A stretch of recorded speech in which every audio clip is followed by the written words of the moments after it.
Guys welcome you all to the channel. Court में जमानत यानी बेल कैसे देते हैं, जमानती कौन हो सकता है, जमानत कौन दे सकता है और एक टाइम पे आप कितने जमानत दे सकते हैं, ये सारी चीज़ों के बारे में आज हम डिस्कस करेंगे। स्पेशली टर्म्स एंड कंडीशंस क्या होते हैं जमानत से रिलेटेड और कौन कौन जमानत देने के एलिजिबल है, ये सारी चीज़ों के बारे में डिस्कस करेंगे। तो चलिए वीडियो स्टार्ट करते हैं। वीडियो स्टार्ट करने से पहले I would like to request, अगर आपने अभी तक चैनल को सब्सक्राइब नहीं किया है तो please subscribe the channel and video को लाइक और शेयर करना ना भूलें।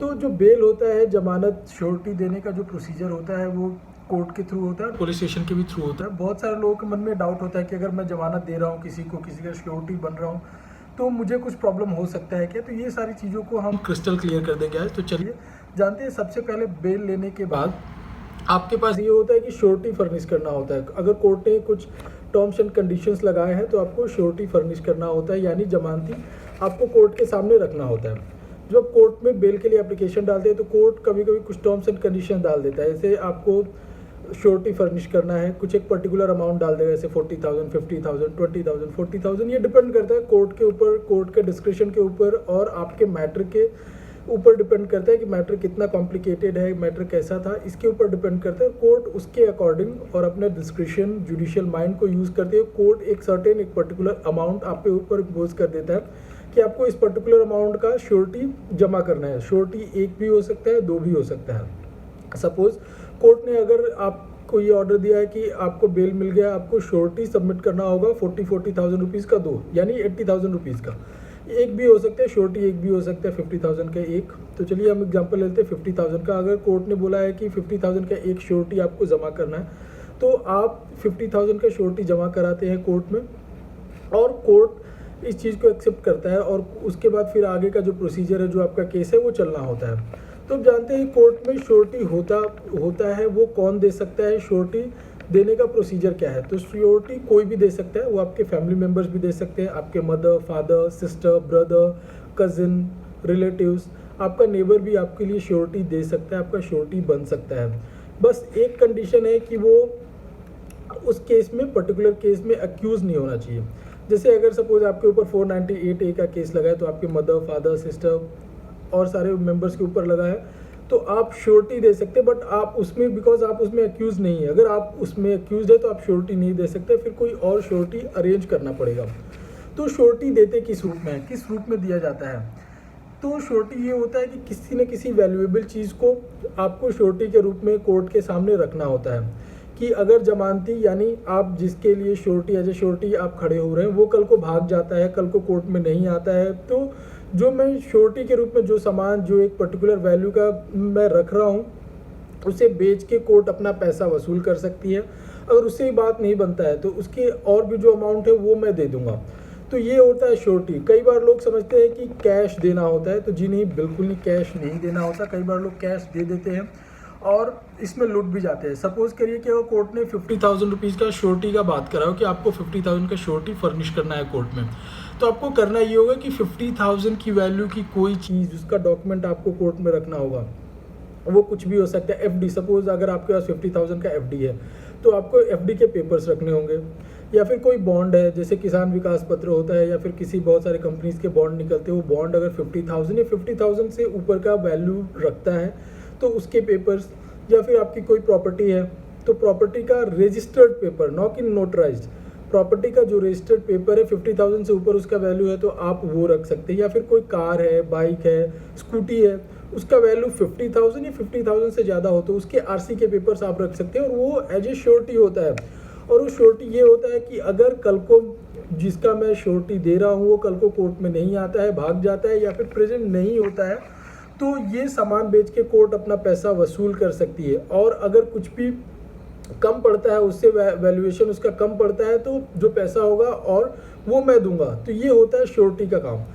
एक टाइम पे कितनी श्योरिटी आप दे सकते हैं, कितना जमानत दे सकते हैं, तो देखिए एक टाइम पे आप कितना भी जमानत दे सकते हैं, बस बशर्ते कि कोर्ट ने आपके ऊपर कोई कंडीशन नहीं लगाया हो।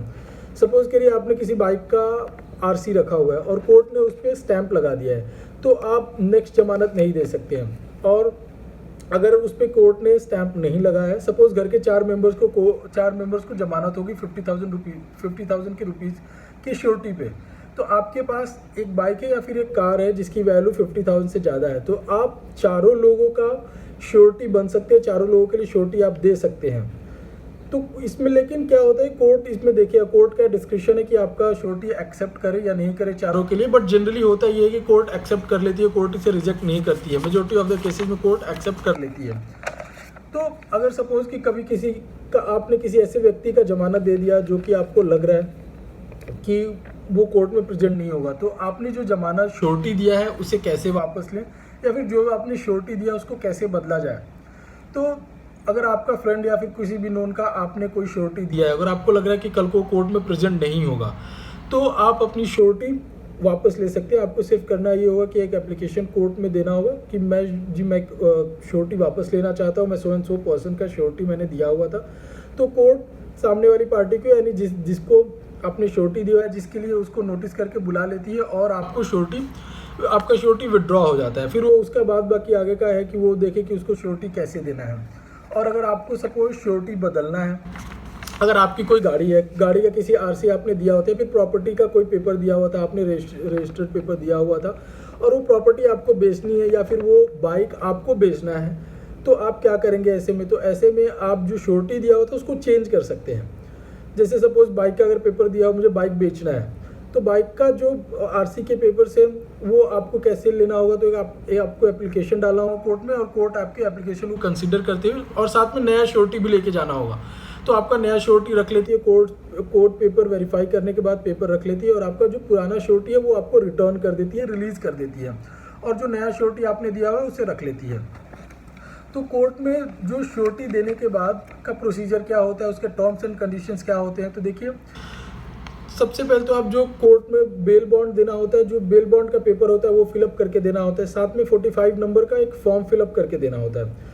उसमें सारे डिटेल्स होते हैं, जिसके लिए भी आप दे रहे हैं उसके डिटेल्स, आपके पूरा डिटेल्स, आप जॉब क्या करते हैं, आपका प्रोफेशन क्या है, और ये सारी चीज़ें, आप आइडेंटिफिकेशन मार्क्स, ये सारी चीज़ें फिलअप करने के बाद कोर्ट में और एक एफिडेविट के साथ भी ये सारी चीज़ें सबमिट कर देना होता है। ये तो एक बेसिक सा प्रोसीजर था। साथ में कुछ रूल्स एंड रेगुलेशंस होते हैं जिसको ध्यान रखना चाहिए कि अगर आपने किसी का श्योरिटी दिया हुआ है तो आप ध्यान रखें कि वो कोर्ट में प्रेजेंट हो, कोर्ट में जाए। अदरवाइज आपने जो श्योरिटी दिया हुआ है वो कोर्ट जब्त कर सकती है, वो कोर्ट रख सकती है, वो आर्टिकल फिर बेच के पैसा अपना वसूल कर सकती है। तो आप ये ध्यान रखें, जिसका भी आप जमानत दे रहे हैं, जिसका भी आप श्योरिटी दे रहे हैं, जिसका भी जमानती बन रहे हैं, वो जब भी कोर्ट बुलाए कोर्ट में प्रेजेंट हो, कोर्ट के साथ कोऑपरेट करे। अदरवाइज आपकी चीज़ों को नुकसान होगा। आपने जो वैल्यूएबल सामान दिया हुआ था कोर्ट में, उसका नुकसान हो सकता है, वो कोर्ट उसे बेच के अपना पैसा वसूल कर सकती है। तो आई होप आपको इस वीडियो के थ्रू क्लियर हो गया होगा कि बेल में जो श्योरिटी दिया जाता है वो कैसे दिया जाता है, इससे रूल्स रेगुलेशन जुड़े हुए क्या रूल्स रेगुलेशंस हैं और कौन कौन श्योरिटी दे सकता है, कैसे श्योरिटी दे सकता है। इस वीडियो से रिलेटेड अगर कोई भी डाउट है तो आप कमेंट सेक्शन में पूछ सकते हैं। Thank you.